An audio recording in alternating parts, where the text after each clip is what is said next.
Hello, and welcome to my channel, or welcome back. Today's video I'll be sharing a little bit of my stream of consciousness, maybe some interesting insights, and maybe that'll inspire you to do the same. So what type of YouTube videos I love watching? They're always like these tarot videos or channeled message, and they always say, this is what the collective needs to hear right now. This is a message for the collective. And funnily enough, what the collective needs to hear right now usually coincides with what the speaker needs to hear right now. You know, some sort of affirming message that would make them feel better. So what the collective needs to hear right now, aka what I need to hear right now, is being an artist is not lonely. It doesn't have to be lonely. Because obviously we have this scheme of artists kind of being this like tortured soul, working alone in your tower or asylum, and you're kind of apart from society. And in a way, this can be true and kind of speak a little bit to the creative process of you're really turning to your inner world and then projecting that outside. But I think it really doesn't have to be in complete social isolation. And I've also been told this directly. Like, I've had people tell me, like, I'm not enough of a hermit to be an artist, you know, I'm too sociable. I love interacting with other people too much to be an artist. Some of the best artists, or like most well-known artists in history, have been social climbers, of course. Like, it's very beneficial to have these strong social skills in order to get your work out there, you know, sold to collectors and all that sort of thing. And I found this picture, I think it was called the Glasgow School, and it was like this group of artists. And then I realized, like, this artist collective, it's actually just a bunch of friends hanging out, you know, so I'll put the picture in here if I can find it. So that is the vibe for making art, okay? We're meeting up with other artists and we're making collaborative work and we're sharing our work and we're improving and growing and having a lot of fun hanging out, making art. Like, I don't know why I didn't think it was possible for me personally to do it, like go to these art events or whatever. And I just started finding them like online or whatever, and actually like a friend from school contacted me and got me in with this group, and we're having a plein air picnic. Like, isn't that so incredible? Oh my gosh. And for the plein air picnic, I'm baking Spritz cookies with lemon zest.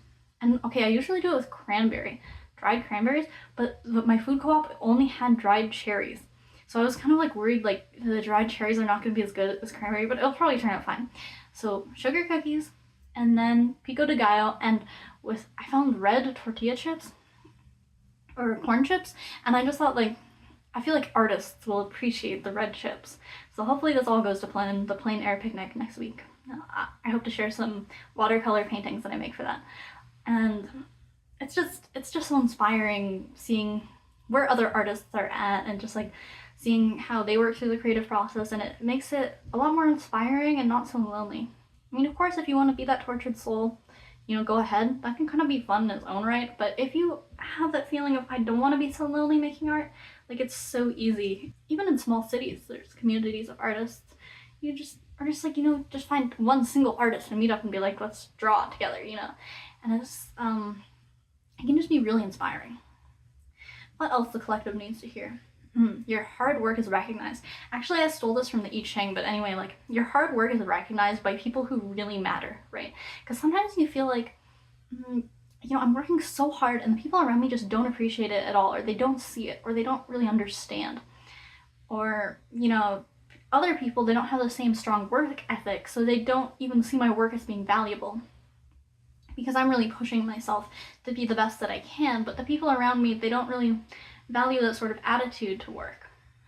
Or maybe they don't see a sellable product in the work that I'm doing, so maybe they think that I'm kind of wasting my time. But in fact, if you are putting in the work, it is being recognized. And by the people who truly matter, people who will truly appreciate the work that you're doing and provide you with opportunities in the future. Another thing the collective needs to hear. You are more than your looks. And I think that this could go for maybe people who are a little bit insecure about their looks, or people who are more confident in their looks. For me personally, I get this feeling like when I interact with people, all that they see is like my physical appearance. And then I kind of have this fear of like, when my physical appearance changes, then people won't actually see me or want to interact with me, which I think is actually very true for women as they age. You know, they become kind of invisible to certain people in society. So this is just kind of a reasonable fear of mine, is that, you know, the clock is kind of ticking. But at the same time, this is kind of a harmful ideology to internalize, because, again, like, the people who actually matter And the people who you really value in your life, they're not going to abandon you as soon as you start to age, or perhaps your physical ability changes in any sort of way. And for people who are not so confident about their looks, I mean, really, what can you say to these people? They're kind of delusional because they think that, you know, no one values them because they're ugly or whatever. Like, but you just have to get over that delusion, because people are beautiful in their own way, and even if you don't meet a conventional standard, like so many people, the people who matter will find you beautiful. Like, people who have taste will find you beautiful no matter what you look like, because they just can, understand and see past any sort of physical veneer.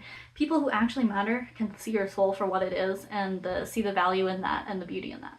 Another thing that the collective needs to hear: patience is a virtue.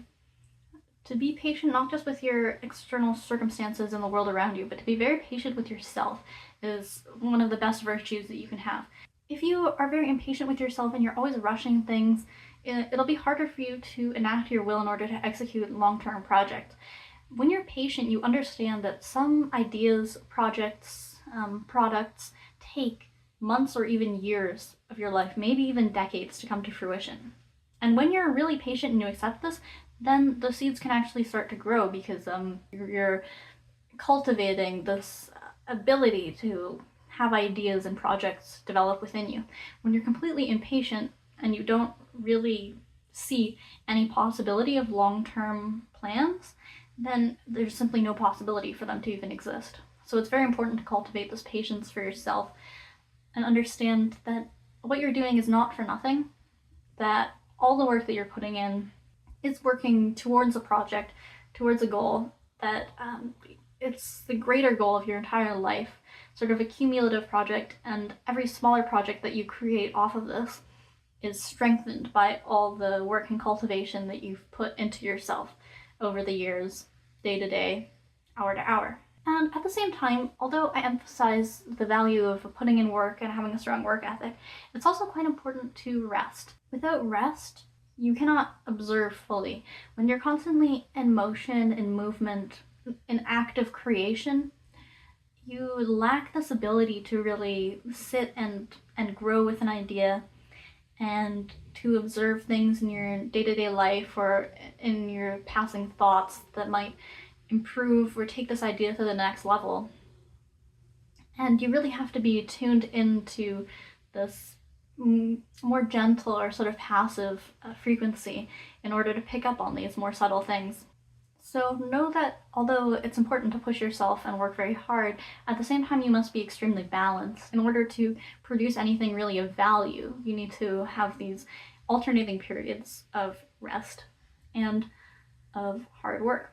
Your rest should be very intentional and mindful. It should not be frivolous, because mindful, intentional rest will strengthen your energy and ability to create more, but frivolous wasting of time, wasting of energy will deplete you even more and make you feel more uninspired, even though it may seem as if this is what you need to decompress or regain your energy. And I'm thinking of something like scrolling social media, or perhaps, getting way too drunk and that sort of thing, like clubbing. Although dancing is quite valuable, the ritual of an ecstatic dance, I don't discount that, but you know what I'm talking about. Those people who just fritter away their time and they're not really making any sort of progress because they're not using their leisure time to really reflect.